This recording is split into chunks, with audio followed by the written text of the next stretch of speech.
Primeiro eu gostaria de agradecer o convite, realmente para mim foi uma surpresa, porque, para quem não me conhece, eu sou do penúltimo concurso, então eu estou na carreira há 2 anos e meio só, e fui brindada com a oportunidade de trabalhar na fronteira, começando por Guaíra, como primeira lotação, e agora aqui em Foz do Iguaçu. Na verdade, depois de estar aqui, eu brinco e digo que todo juiz deveria começar na fronteira. Eu ainda, com mais riqueza, fiquei 2 meses auxiliando em Paranaguá. Então, são experiências assim extraordinárias. A realidade ela vem como um susto para você, as coisas caem no teu colo e você não sabe o que fazer. Mesmo com 2 anos de fronteira, cada dia é uma novidade e a gente fica assim sem saber como agir. É muito complicado falar depois do Dr. Beltrame, com tamanha experiência, muitas coisas que ele disse serão repetidas. Quando eu vim para Foz do Iguaçu, então a vara já estava bem preparada, né? O titular antigo era o Dr. Ricardo Rachid, que fez um excelente trabalho na 2ª vara. Atualmente o titular é o Dr. Matheus Gaspar. E então, assim, muitas coisas que a gente faz na 4ª vara já vem do passado. Aí eu também posso até dizer, não sei, pode ser que alguns despachos tenham sido aproveitados do Dr. Beltrame, porque o GED, por hoje, ele nos permite isso, né? A gente, às vezes, tem alguma coisa que a gente não sabe o que fazer, vai lá, pesquisa e algum colega sempre já passou por algo do mesmo tipo. Eu peço desculpas para vocês pela minha inexperiência. Eu acabei fazendo um arquivo em PDF e ele vai ser impossibilitado de passar, porque tinha que ser no PowerPoint, mas eu vou tentar relatar para vocês as experiências da 4ª vara. Primeira coisa, concordo que o trabalho do departamento lá em Brasília, ele é muito bom, né? A média de cumprimento é de 6 meses a 8 meses, se for dar certo. Se não for dar certo, aí realmente tem uns que nem resposta tem. Mas 98% dos nossos casos são relação com o Paraguai. Então, a maioria das nossas cartas rogatórias são para o Paraguai e muitas delas para a Cidade do Leste.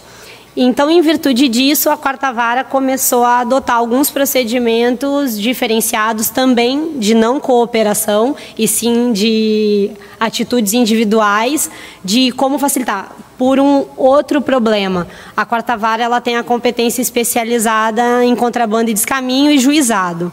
Então, assim, nós tínhamos que correr contra o tempo, porque a citação por carta precatória, ela suspende a prescrição, mas depois disso, o processo continua tramitando. E se nós não fizéssemos algumas coisas para acelerar isso, acabaria havendo a prescrição e não haveria uma punição efetiva. Então, em virtude disso, começou-se a adotar alguns procedimentos diferenciados, abrindo mão da cooperação jurídica, deixando ela como última opção, para buscar a celeridade processual e impedir a prescrição. No inquérito policial, havendo uma prisão, né, em flagrante, aqui na 4ª vara nós adotamos o mesmo procedimento de Uruguaiana. Havendo pagamento de fiança, uma das condições para quebra de fiança, a gente determina aqui em Foz comparecimento bimestral, porque hoje nós temos em Foz do Iguaçu mais ou menos umas de 600 a 700 pessoas cadastradas para comparecimento. Então, se nós colocarmos mensalmente, acaba inviabilizando o nosso atendimento. Então, aqui em Foz nós adotamos o comparecimento bimestral, né? E aí colocamos também como termo, né, como condição de fiança, ou caso o réu preso não tenha condições de pagar a fiança, a gente coloca isso como uma das medidas cautelares para que a gente consiga, quando precisar contato com ele, ter essa facilidade. Até porque a gente tem uma preocupação também, que é essa questão da nulidade em volta da ação penal. Então, a gente meio que pisa em ovos, né, no direito penal, porque tudo pode gerar uma nulidade. Então, a gente tem que tomar muito cuidado com o que a gente faz e como compatibilizar isso com a nossa legislação, para que lá na frente não exista um prejuízo. Então, assim, se ele comparecer e se apresentar no balcão, a gente pode, através do comparecimento dele, fazer uma formalidade de ato permitido dentro da nossa legislação e protegendo-nos de alguma alegação de nulidade futura. Então, nessa fase inicial, é isso que a gente faz. Comparecimento bimestral como condição de quebra de fiança ou medida cautelar. Se por um acaso o inquérito não vier de um flagrante, ou se por um acaso ele pagou fiança na polícia e saiu antes de determinarmos alguma condição, temos a ação penal proposta e a necessidade de citação dele sem previsão que ele compareça em juízo de uma forma que a gente tenha determinado anteriormente. O que nós fazemos nesse caso? Como eu havia dito para vocês, a citação ela suspende o prazo prescricional quando nós remetemos, né, a carta rogatória. Ocorre que, se nós remetermos a carta rogatória, por exemplo, vamos supor que ele tenha direito à suspensão condicional do processo. Se a gente remeter a rogatória para citá-lo, para comparecer à audiência de suspensão, e ele, por algum acaso, não compareça, nós teríamos que mandar uma nova rogatória para intimá-lo para apresentar resposta à acusação e comparecer à audiência de instrução, porque esse comparecimento na audiência de suspensão não pode ser, nós pelo menos entendemos que não aplica-se à revelia. Então, o que a gente tem feito? No despacho inicial, se ele já tiver advogado constituído num inquérito, alguma coisa, a gente tenta pedir, através de contato telefônico e própria intimação pelo EPROC, uma colaboração do advogado para que traga o cliente no balcão. Caso o advogado não traga, nós fazemos contato telefônico com o réu. Se o réu prontamente vier, se conseguirmos o contato telefônico, ótimo. Se por um acaso nós não conseguirmos o contato telefônico, a gente remete uma carta de intimação pelo correio.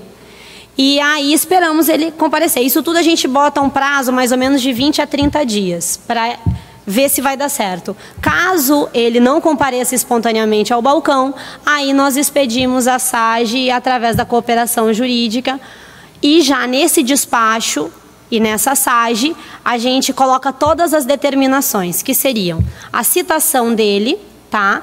E notificação para comparecer à audiência de suspensão. Já lá colocamos assim, que caso ele não compareça na audiência de suspensão, ele deverá apresentar resposta à acusação no prazo legal.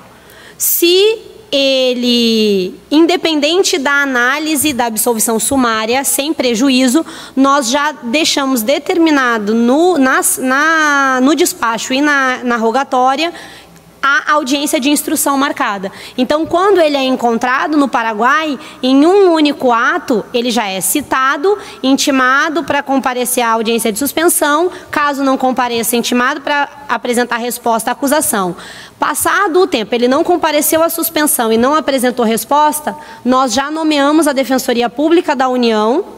A Defensoria Pública apresenta a resposta à acusação e no próprio carta rogatória já tem a data de instrução, da audiência de instrução. Então, a gente estabelece um prazo, vamos supor, da audiência de suspensão até a audiência de instrução, a gente coloca uns 4 meses, que daí dá tempo da gente ver se ele vai constituir advogado, nomear a defensoria, voltar a resposta à acusação para nós analisarmos se é caso de absolvição e dá tempo de ter a audiência de instrução. Então, esse é o procedimento que nós fazemos na ação penal. Em relação à suspensão condicional do processo de réu estrangeiro, a gente, aqui, foi isso que o doutor falou, a gente sente que os estrangeiros eles têm mais boa vontade do que os brasileiros. Então, assim, numa simples ligação, eles vêm. Na suspensão condicional do processo, eles cumprem direitinho. Tem um caso interessante, que era um argentino de Posadas. Acho que, me corrijam se eu estiver errada, mas eu acho que Posadas está uns 300 quilômetros daqui, não sei. É, né, doutora? Uns 300 quilômetros. Ele vinha, ele cumpriu a suspensão certinho, ele pegava o ônibus, vinha, assinava a cada 2 meses e voltava. Foi extinta a punibilidade dele faz uns 2 meses. Então, assim, eles cumprem direitinho. Então, ainda que a gente tenha esse problema, né, com o estrangeiro, como fazer, a nossa determinação eles cumprem. Então, a gente encaminha eles para o patronato e eles prestam serviço lá no patronato e o comparecimento deles é em juízo.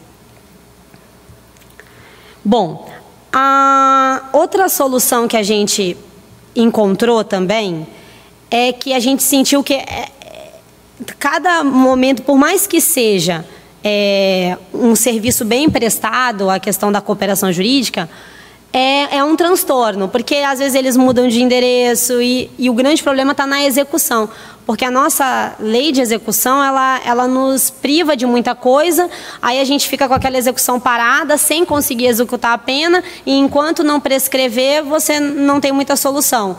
Então, um processo de estrangeiro, às vezes, a depender do caso, fica sem solução.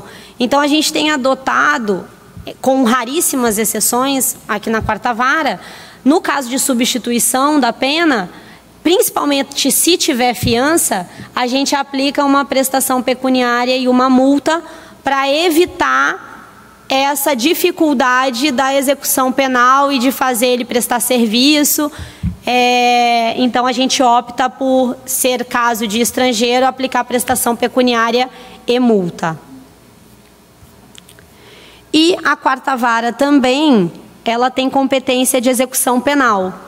Então, na execução penal, a gente tem adotado os mesmos procedimentos da ação, que seria entrar em contato com o advogado da ação penal para trazer o réu no balcão, entrar em contato telefônico e tentar fazer com que ele venha. Em geral, né, na Justiça Federal, a gente executa as penas de regime, aqui no Paraná, né, a gente executa as penas restritivas de direito e regime aberto.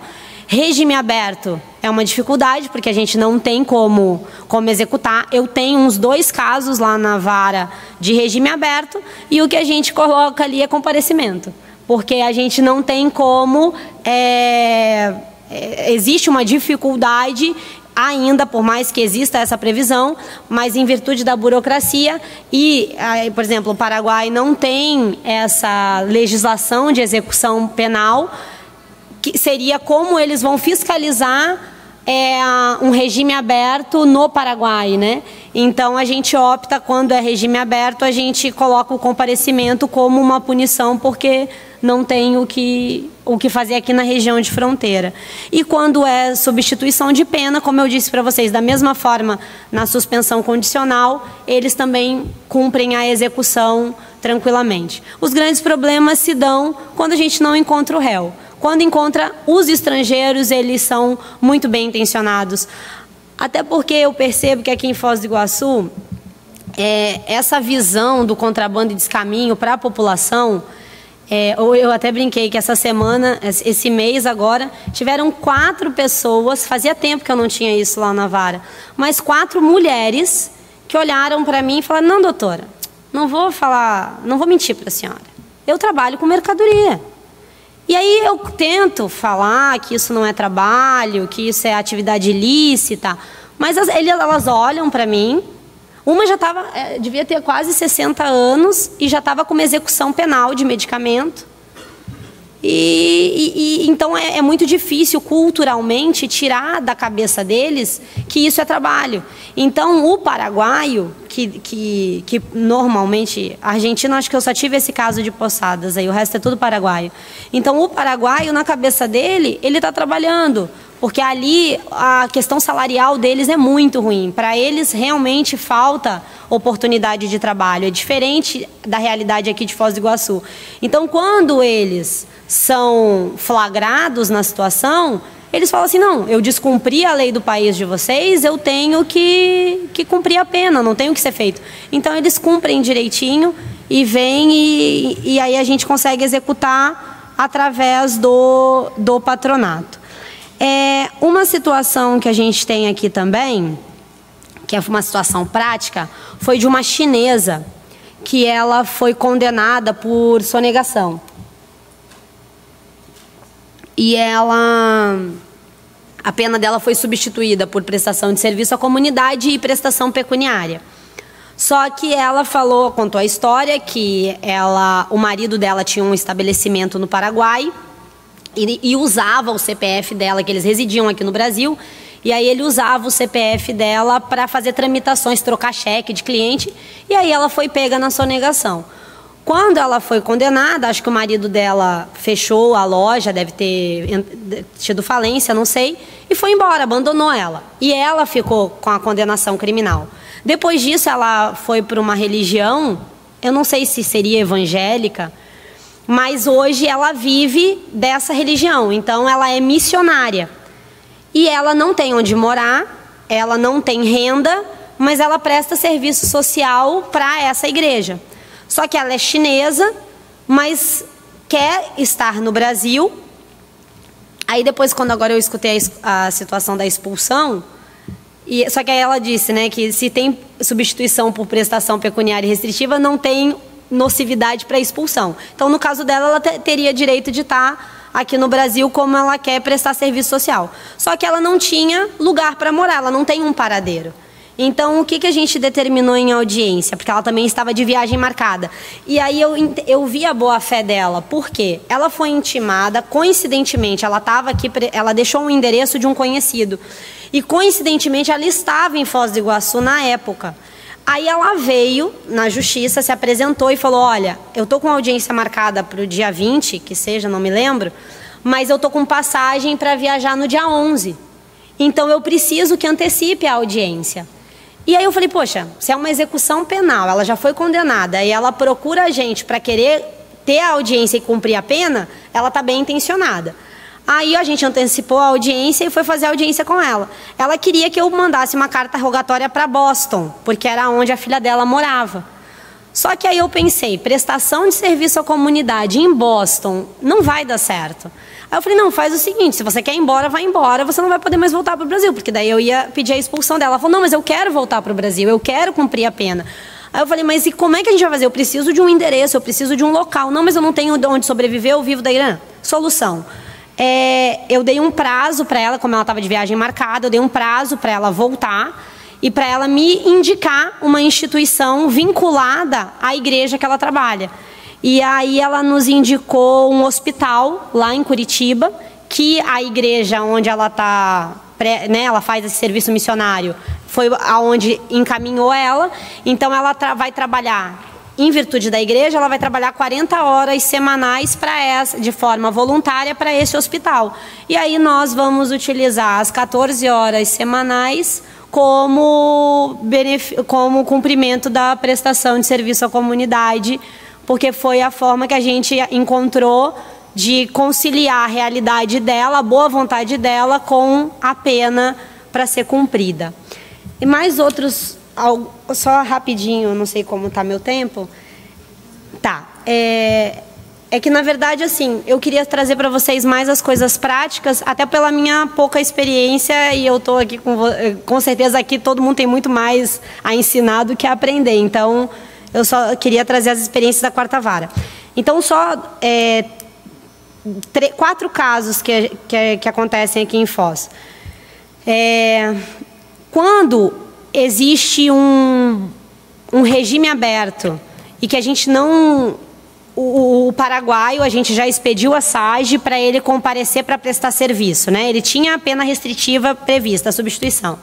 A gente chegou a expedir SAGE para ele comparecer na audiência e ele não vem. Aí existe a conversão para o regime aberto. Quando eu converto, o que eu teria que fazer? Expedir uma nova SAGE para ele comparecer a uma nova audiência. O que nós temos feito? Nós temos feito uma suspensão cautelar do regime aberto e expedido um mandado de prisão. Então, a pessoa vai ser presa para ser apresentada em audiência, né? Foi um meio que a gente encontrou mais efetivo, porque se ele já não veio na primeira audiência, não tem por que a gente movimentar de novo o departamento, gastar com tradutora, sendo que a pessoa já demonstrou que não tem boa vontade para cumprir a pena. Então, a gente tem feito essa suspensão cautelar do regime aberto para a expedição de mandado de prisão para comparecimento. Aqui em Foz do Iguaçu, existe uma das exceções, que é o presídio exclusivo de presos federais. A PF1, ela é administrada pela Justiça Estadual. Então, quem cuida dos processos dos condenados da PF1 é a Vara de Execuções Penais da Estadual. Só que esse presídio, ele é só para presos federais. Então, todos os nossos réus da Justiça Federal, aqui de Foz do Iguaçu, que tenha prisão preventiva ou estejam no regime fechado, eles estão na PF1. E existe uma discussão entre o Estado do Paraná e a União, porque o Estado do Paraná ele tem a intenção de transferir essa obrigatoriedade para a Justiça Federal, já que ele teve que destinar um presídio inteiro para réus federais, para vocês verem mais ou menos o tamanho de problema que a gente tem aqui em Foz do Iguaçu. Então, eles queriam também passar a estrutura. Só que aí o DEPEN ameaça cortar a verba, então está em Brasília essa discussão. Só que caso o Estado do Paraná tenha força para conseguir transferir para a Justiça Federal esse presídio, vai ser algo muito novo. Por quê? Porque não se trata de um presídio federal de segurança máxima, mas nós teríamos um estabelecimento de réus da Justiça Federal. Então, assim, não sei, o pessoal do DEPEN bate na tecla de que eles não vão liberar, isso não vai acontecer, mas o Estado do Paraná está fortemente brigando por causa disso. Porque existe um problema que acho que Catanduvas também enfrenta, segundo a doutora Marise, que é exatamente isso. Você recebe presos provisórios e você não tem acesso ao processo. Porque quando é um preso condenado, o processo inteiro vai para a vara de execução. Mas quando é um preso provisório, a ação penal continua no juízo de origem. E aí o juiz administrador da penitenciária, ele não sabe o que está acontecendo com aquele réu. No entanto, que nós expedimos alvará de soltura para o preso que está na PF, e a juíza da estadual não fica nem sabendo, porque a gente expede e já libera. Então o preso saiu e entrou, ela não ficou sabendo, fica sabendo no sistema de entrada e saída do preso. Mas ela não sabe por que ele saiu, por que ele entrou, qual é o crime que ele praticou. Então, esse é um problema que nós enfrentamos aqui em Foz do Iguaçu. Duas outras experiências que aconteceram comigo em plantão, que eu acho interessante lhes passar, que eu fiquei até meio apavorada. Foi o primeiro plantão de Foz do Iguaçu. Primeiro foi uma ré paraguaia que estava no Brasil, porque assim, ó, gente, na fronteira existe uma cooperação de polícias. Então, assim, uma polícia sabe da outra. Então, eles comunicam, ó, fulano não podia sair do país e está aí. Porque a polícia paraguaia não pode entrar no Brasil para buscar a pessoa. Então, ela entra em contato com a Polícia Federal. Eu sei que entrou em contato com a Polícia Militar foi atrás da mulher que não podia ter saído do Paraguai. Aí, a bendita estava com um bebê recém-nascido no colo. E não tinha uma certidão de nascimento em mãos. E o crime que ela respondia no Paraguai era tráfico de pessoas. E ela dizia que a criança era filha dela. Ela estava amamentando a criança. Aí eu falei, meu Deus, e agora? Ela é mãe ou não é? Aí eu fiquei pensando, se for mãe, ok. Mas se não for, eu libero, mando ela para o Paraguai de novo e aí ela leva essa criança e some com essa criança. Bom, na época, que é a atitude que eu tomei? Mantive ela presa, só que o presídio aqui de Foz do Iguaçu não está preparado para receber criança. E a criança era 20 dias, né? Tinha que amamentar, não tinha como eu pedir para ir para o conselho tutelar. Então, o que a gente fez? Transferiu ela para Curitiba, porque lá em Curitiba podia receber com criança, mas já determinando, porque daí foi mandado fazer o exame de DNA, né, para saber se ela era a mãe da criança ou não. Porque o motivo que ela estava sendo presa aqui no Brasil era por ter entrado com um menor sem autorização. Então eu pedi o exame de DNA e pedi para transferir ela para Curitiba. Mas como eu sabia que se ela recebesse um alvará em Curitiba, ela ia ficar onde? Ia ser uma moradora de rua, porque não ia ter como ela voltar. Então eu já fiz a determinação que a Polícia Federal deveria trazer ela novamente para Foz do Iguaçu. Então todo esse transporte dela até Curitiba e esse retorno dela para Foz, porque aqui em Foz é fácil, aí está em Foz, entrega de novo para a Cidade do Leste. Então realmente era filho dela, saiu o DNA, ela ficou uns 20 dias presa. E aí ela recebeu o alvará de soltura, daí a Polícia Federal trouxe ela novamente aqui para Foz do Iguaçu e ela foi liberada. E uma outra situação que aconteceu na mesma semana toda, ela foi entregue para o Paraguai.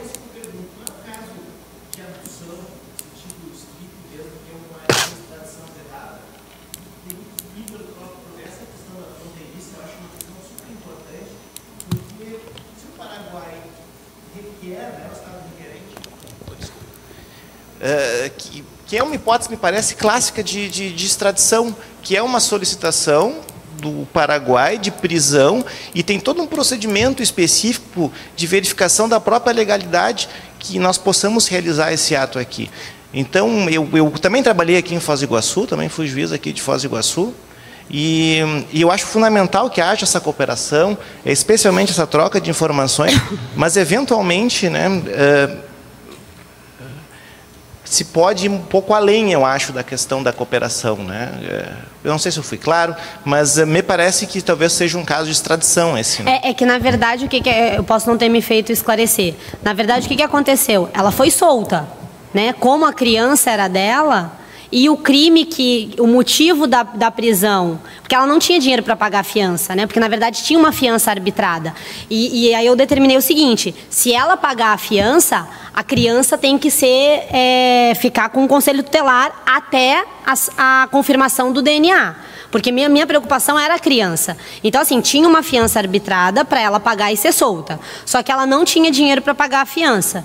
Então, ela ficou presa durante esse período da fiança. Como comprovou que ela era a mãe, o que a gente fez? Retirou a fiança e estabeleceu uma medida cautelar e soltou. Então, na verdade, houve um alvará de soltura. Ela estava solta em Foz. Na verdade, não teve uma entrega. Ela simplesmente atravessou a ponte. Entendeu? Mas ela foi solta porque ela era mãe da criança e não tinha dinheiro para pagar a fiança, a gente substituiu por medida cautelar. Mas ela não estava presa lá, né? Oi? Ela estava presa? Não, ela estava em Cidade do Leste, ela estava como se fosse um livramento condicional. Ela estava solta. Sim, sim. Ela estava solta no Paraguai com livramento condicional e uma das condições dela era não vir para o Brasil. E aí ela descumpriu essa condição. E outra coisa, só finalizando, um outro caso foi um guarda, não sei se é guarda, que chama uma polícia do Paraguai, que ele era segurança de um senador de Assunção. E aí diz ele que ele confundiu o caminho, aí passou a ponte e aí ele viu que ele estava no Brasil. Ele estava retornando. Aí quando ele retornou, foi pego com arma. Só que ele não tinha identificação. Aí, quando me ligaram, já estava o consulado ligando, já estava o cônsul, já estava o embaixador. Eu falei, gente, tudo bem, ele cometeu um delito no Brasil porque ele entrou com uma arma sem permissão. Mas ele é policial, já foi confirmado que ele é policial lá. Falei, a gente vai arrumar um problema diplomático? Né? Ele era segurança de um senador. Aí eu entendi que o melhor era liberar ele sem fiança e não sei se foi a melhor decisão, mas no momento. Então, assim, queria agradecer. Estou à disposição na 4ª Vara e espero também, quem tiver outras experiências de fronteira, se puder, a gente está sempre esperando trocas de experiências para facilitar o trabalho. Obrigada.